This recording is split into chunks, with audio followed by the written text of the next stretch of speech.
Well, Razorback fans, we are heading for football and for basketball, but baseball will be here before you know it. So let's talk a little bit about it on today's edition of the Bombastic podcast here on the Locked On Razorbacks podcast.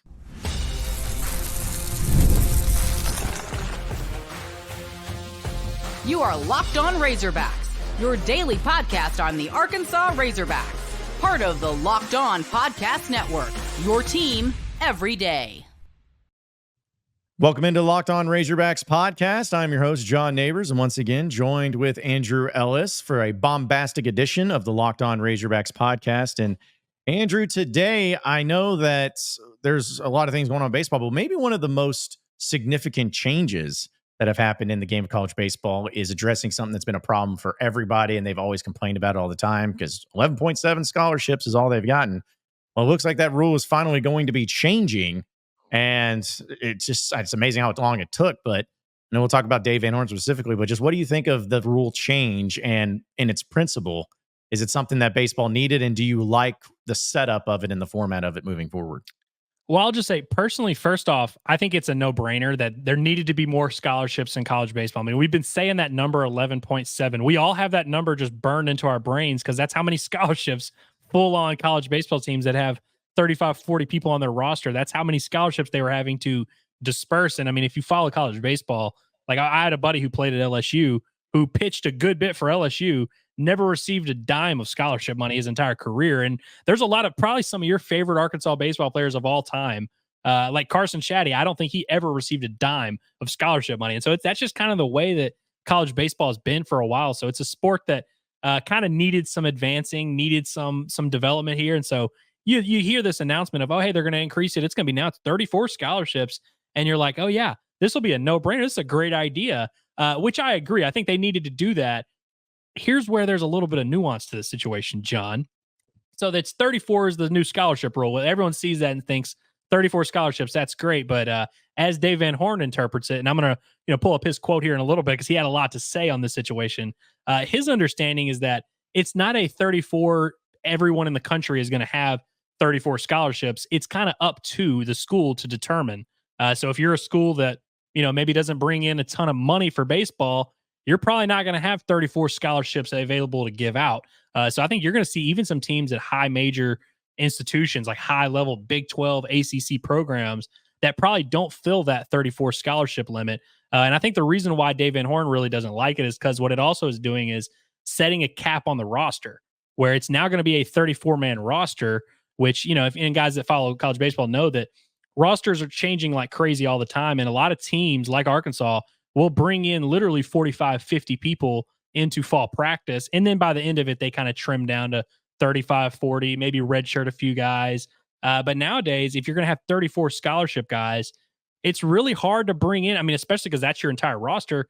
You don't have room for any of those guys who are your walk-on guys that aren't taking any money, that might or might not be on your roster in the spring. You don't really get to experiment with them in the fall the way that you have before. So Dave really not a huge fan of it. And I see what he's coming from that perspective. And it's going to be completely hard. I mean, we're about to talk about it here later in the show about some of the position battles that are going to take place in fall practice. These position battles are going to look a lot different in the years prior or in the years to come because coaches are going to have to be a lot more selective about who they're bringing in. And it's going to be a much bigger deal of offering a kid a scholarship. And frankly, the elephant in the room here is this came a little late because we just had NIL, all that stuff get passed a few years ago. So teams like Arkansas were able to kind of compensate their players in other ways without scholarship money. And we had kind of already solved that issue. So now you're just adding a rule change, a roster limit on top of it when, a lot of these top schools were already finding ways to compensate their players anyway. So really what it does is just kind of puts a little bit of a hamper on teams like Arkansas. And I think what the fallout of this is probably going to be is you're going to have a lot of players who typically, like, for example, Reese Robinette is a guy on Arkansas's roster this year who's about to enter his redshirt sophomore year, played a little bit as a freshman, redshirted this past year. Obviously, he's not getting scholarship money. That kind of guy probably doesn't go to Arkansas in the future. Like next year when this rule goes into effect, I mean, we'll see with Robinette's on the roster now, but I mean, in years out of high school, he's going to go JUCO or he's going to go to a smaller school that will give him a potential scholarship or at least give him a spot to play. And so I think it's going to be very interesting to see how this ripple effect plays out. But ultimately, I think it was overdue that our college baseball needed more scholarships. But as Dave Van Horn and some others have pointed out, I don't know if this was necessarily the best way to go about it, because now you're kind of hampering what these coaches can do from a roster construction standpoint. So it's probably going to take a few years to sort itself out a little bit. And this doesn't go into effect until next summer. And so really these next 365 days, you're going to have a lot of college baseball coaches scrambling to figure out, who do we keep? Who do we bring in? Who do we let go? Who do we politely tell to go ahead and look for other opportunities? It's going to be fascinating. It's going to be the wild, wild west, which it already kind of was. So when it comes to the 34 scholarships and everything, like at a place like Arkansas, I know you're talking about different schools may allot them in a certain way. Like, do you think on Arkansas it's going to be all 34 going to baseball? Like, I mean, how do you feel like a play? Because baseball is one of the few sports, or at least Arkansas is one of the few places that in baseball actually makes money in. So you feel like they would have a little bit more of a say in the scholarship. But what do you think that distribution ends up looking like under Dave Van Horn starting next year? It's going to be very interesting to see how he goes about it. I don't know if it's going to be 34 full. I mean, I think Arkansas is one, like you mentioned, they're probably one of 7 or 8 schools that are truly profiting by having a baseball program and bringing in enough money to really justify it. But I think Dave Van Horn is going to want to kind of keep his options open and have some guys on the team who aren't getting scholarship money, just so there's a little bit of room to navigate, room to move around. And also, I mean, you just think about the egos that go into this whole thing. I mean, back in the day, it was like a big deal. If you had a baseball player who was on full scholarship, it was like a huge deal. So it's going to be weird to see the pendulum swing so far in the other direction. I imagine Arkansas is going to be one of the few teams who is probably filling pretty close to that 34 limit. And I think Arkansas is definitely going to want to have 34 players on their roster. I mean, like in fall ball, I don't know how they're going to scrimmage as much as they normally do, because normally you have, in the fall, a lot of these guys will end up transferring out. You have 3 or 4 first basemen. You've got 3 or 4 catchers. You've got 8 or 9 outfielders. So it's no big deal. It's going to be a lot harder to make those rosters, those decisions. I do not envy any college baseball coach, particularly at the highest levels, because they're the ones who are really going to have to deal with this a lot. I was always wondering how they did it with the 11.7, because, there's partial scholarships and everything. So it's like when they're recruiting a player, they're like, get his coaches together. Like, all right, so, we got this amount of a scholarship left. So let's, you're going to get a third. And then this guy over here is going to get a fourth. Like, I always wonder, like, how those negotiations work, like for scholarships, it's so weird. Well, and then NIL's not going away either. So you're also going to have that whole thing going on where, we're going to give you a full scholarship. But for a lot of these top prospects, it's like, I need a full scholarship and a little something else. And so like I said, I do not envy any college coach who is going to have to start making some of these decisions, and also just how it's going to affect the rosters in the immediate future. I mean, it's like next summer, that's not a lot of time to kind of figure out and go from a roster that is 45 people and maybe 12 of them are on scholarship to all of a sudden now we got to figure out, and you got to field an entirely different roster. It's just going to be, it's going to be wild to see everyone kind of start from scratch next summer. Well, we're going to talk a little bit about some of the fall ball position battles here in just a second, but stay with us here on the Locked On Razorbacks podcast, Bombastic Edition. All right, Razorback fans, we know that this is the time of year where you're still trying to, before school starts, enjoy yourself a little bit. Maybe you're going to go to some baseball games, Major League Baseball games it is. Maybe you're trying to go to some concerts, maybe you're trying to go to some series, whatever it may be. Well, you're going to need a ticket, because that's how you get in. And if you're going to get a ticket, you need to do it with the best app for all tickets, whether it's sports, concerts, comedy shows, no matter what it is the GameTime app. You can download it today. It's a really easy app to use, and they have all different types of benefits like last minute deals, flash deals, zone deals, all-in pricing, seat views, where you can actually see your view of your seat and what it's going to look like whenever you're at that facility. They also have the lowest price guarantee, and also GameTime ticket coverage, where your purchase is covered with the most flexible customer service policy in the ticketing industry. So no matter what it's going to be, you're going to be covered there. And again, all-in pricing and the zone deals, the flash deals that they have, there's no better place to go. So take the guesswork out of buying all of your tickets with the GameTime app. Download the GameTime app, create an account, and use code LOCKEDONCollege for $20 off your very first purchase. Terms apply. Again, create an account and redeem code LOCKEDONCOLLEGE for $20 off. Download GameTime app today. Last minute tickets, lowest price guaranteed. All right, so moving on into the next segment of the Locked On Razorbacks Bombastic Edition here on the podcast. some fall ball position battles, which, we talk football position battles, maybe a little bit of basketball, but baseball, in a place like Arkansas, especially, Andrew, there's so much freaking talent. Like, you got so much talent, which is a great problem to have. And Dave Van Horn's done a good job of going through all that. But there's going to be some pretty big positions to fill from guys missing last year, and some pretty significant battles that are going to be had here in fall ball too. Yeah, I mean, if you look at the roster, there's really not many guys, especially with the position players, that you can point to and say, I know for a fact that guy is going to be in the lineup every day. Vahiva Aloy fits that criteria. He's going to be your shortstop. We expect him to have a massive year. He had a really great summer in the Cape. Going to be a top pick. We don't have to talk about it. Vahiva Aloy is going to be in the lineup. I would say Ryder Helfrich fits that criteria. Now, he didn't have a great true freshman year, not as good as many hoped he would have as a true freshman. Didn't hit the ground running, but based on the summer he had, the talent that he has, and just kind of the projection, the way this coaching staff views him, I imagine he's going to be your everyday catcher, and he'll probably even have some games at the DH spot. And Kendall Diggs, I'm going to give him the benefit of the doubt. I know he didn't have a great junior year coming off this past season while he's battling an injury. If he's healthy and ready to go, I see no world in which he is not playing just about every day. So let's say that's three guys right there. Maybe. I mean, I'm giving Kendall Diggs and Ryder Helfrich the benefit of the doubt a little bit that we're saying are for sure going to be in the lineup. I don't think you can quite say that about Nolan Souza, who's a kid I'm really high on, and I think has a chance to be one of the better players on the entire roster. I don't think I can say for a fact that he's going to be in the lineup every day. But I want to start with the outfield real quick. So I mentioned on Tuesday's show that Arkansas brought in 3 Division I transfers for the outfield, and you have Kendall Diggs coming back. So just mathematically speaking, you're going to have one of those guys not being a starter in the outfield every day. Now, Kendall Diggs has DH'd a lot in his Arkansas career, and he actually came to Arkansas as an infielder. So maybe there's some room to move him around. We'll see how that goes.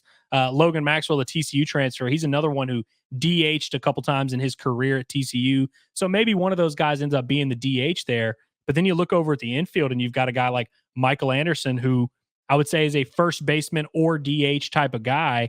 Could be in the lineup every day. We'll see how he wins, how he plays this fall, and if he kind of solidifies that. Reese Robinette's a guy I mentioned on last week's show or on today's show that is kind of in that DH first base mix as well. We'll see how he's a guy that had a really good offseason this past year. I was kind of surprised they decided to redshirt him. I think he's going to be in the mix. He had a really good summer. He's another one, first base DH. So whoever emerges from that outfield job and ends up kind of leaving the DH spot open, I think you could see 5 or 6 guys end up there in that mix. But I think, I mentioned Camden Koziel, the Vanderbilt transfer, who could play second base, could play third base. Maybe you want to move him over to first base, but I feel like him and Nolan Souza, the way I see it right now, are sort of battling for second base. I mentioned Vahiva Aloy over there, shortstop. First base, you've got a few options, and really it's going to end up being whoever's left over from some of these competitions. But the name that no one's really talking about a ton is one that I think they should, is Brent Iredale, who I didn't fully expect to make it to campus for Arkansas. He was their top JUCO commit. He came from the JUCO ranks and hit 25 home runs last year, and by all indications was one of the better JUCO prospects many thought he would end up signing. Him getting to campus, I feel like he has a good chance to win that third base job. So ultimately in the infield, it's going to kind of come down to Nolan Souza, Camden Koziel, Brent Iredale, Mike Anderson. Like, which one of these guys this fall ends up being the one where it's like, hey, we can't take that guy out of the lineup. Frankly, that's what happened with Caleb Cowley. When he first got on campus, it was obvious after 2 weeks, all right, you can't take that guy. Like, he's got his spot locked up. Tavian Josenberger, same thing. It took about 2 practices for Tavian Josenberger before it became clear this is one you can't take out of the lineup. So I've listed off a lot of names here, but I think there's a lot up for grabs. And you can kind of do your best guess and your educated guesses to see where it's all going to play out. But there's plenty up for grabs. And so I encourage fans, if you're a huge Arkansas baseball fan who lives anywhere near the Fayetteville area and you love learning about the team and watching these guys play, just show up to fall, man. They let anybody in the door, man. They let anybody come and watch those scrimmages. You get to watch the lineup be built right in front of your eyes. And so I look forward to being out there and seeing which one of these guys start to emerge and who are the names that we all start to have. Because Vahiva Aloy, you remember last offseason, I couldn't stop talking about the guy leading up to the season. I was like, this is the guy. This is the guy. And so who's going to be this year's version of Vahiva Aloy that kind of wins everyone over in the offseason? I look forward to seeing all that, man. I look forward to covering it to the best of our ability. Well, I'm going to put you on the spot before we get out of here, though, because this is just something I've always kind of thought about. Dave Van Horn's now been the coach at Arkansas for about 20 years, a little over 20 years. And looking at the lineup, is there a certain position that you feel like if there was like a so-and-so position that Arkansas has been at, like basically where they've been always solid at this spot, and then the opposite of maybe one of the weaker spots, which, I mean, Arkansas baseball, it's not like their week isn't bad, but just, is there a certain position you feel like Arkansas has always been elite at every single year, and maybe a position group or a position there in the lineup that's been hit or miss depending on the year that you've looked at? I don't know if this has happened on purpose. In fact, I really don't think it has, because second base is not the type of position where you're like, hey, let's put our best player at second base, Yeah. when you're playing little league, when you're doing whatever. But second base over the past, however long, has really been a position that Arkansas seems to always have. I mean, you think about Robert Moore to Peyton Stovall. That's about as good of a era right there in terms of all around defensive, offensive. And obviously Dave Van Horn back in the day played a little second base himself. That's been a position that's been really kind to Arkansas. Center field also is one where I'm sure there's been some, frankly, this past season, having Ty Wilmsmeyer kind of as the everyday center fielder, that was it's a rare occasion where Arkansas doesn't have a really good player at center field. And so I think that's kind of, weirdly enough, it's kind of one of the biggest question marks on the team. But center field going into this year is kind of the position where I'm like, Arkansas's got to get back on track and get back to that. Because, think about all the names of Fletcher and Benintendi and Christian Franklin and just all these big-time center fielders. Even a guy like Braden Webb, who's such a big-time defender. Arkansas always has legitimate players there. I feel like Charles Davalon from Florida Gulf Coast has a good chance to be that. But I think center field and second base have kind of been the position that Arkansas's had pretty well. And frankly, Arkansas had a good run at catcher. Yeah, I was trying to think of any other group that may have been in there. I think catcher would probably be another one too. But, that's the thing is Arkansas just had, for a while there, always felt like shortstop. Not to say, again, not saying shortstop was bad, but it was just, considering some of the names that you just listed off, you weren't just putting pros in right and left at the shortstop position. In fact, I think Jalen Battles might be Dave Van Horn's greatest shortstop. And Battles is a great player, but it was like, he just wasn't like that high prospect, top 3 round draft pick. So, but it's just always fascinating to me to see like certain positions you can always count on with the Dave Van Horn team, but then other positions where it's always like, man, at what point in time are we going to get one of these big time elite, first round pick type of caliber players at that position? I feel like that's probably the only one that's hasn't happened for him yet either.